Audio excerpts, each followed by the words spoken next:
I wanted to share a quick look at this multifunction silicone spoon set that was kindly gifted to me because I've been reaching for these a lot in my kitchen. They're kind of like a half spatula and half spoon, which is such a practical design and it really comes in handy. You get two sizes in this set, which I really like. One works for everyday stirring and mixing, and the longer one is perfect for deeper pots and for serving. The silicone head is sturdy but still flexible enough to scrape the sides of bowls and pans without scratching anything.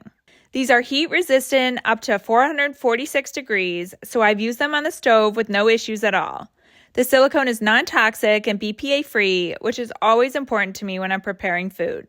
The wooden handle feels nice and comfortable in your hand, and I really appreciate this built-in spoon rest. It keeps the spoon from touching the counter, which helps keep things cleaner and more sanitary when I'm cooking. The handle has a hole so you can hang it on the hooks that come with the spoons if you'd like. And just a quick note, make sure to hand wash them and avoid the dishwasher or it can wear down the finish on the handle like it did on mine. Overall, these are simple, functional spoons that work well for cooking, mixing, scooping, and serving, and they've been a really nice addition to my kitchen, so I definitely recommend checking them out.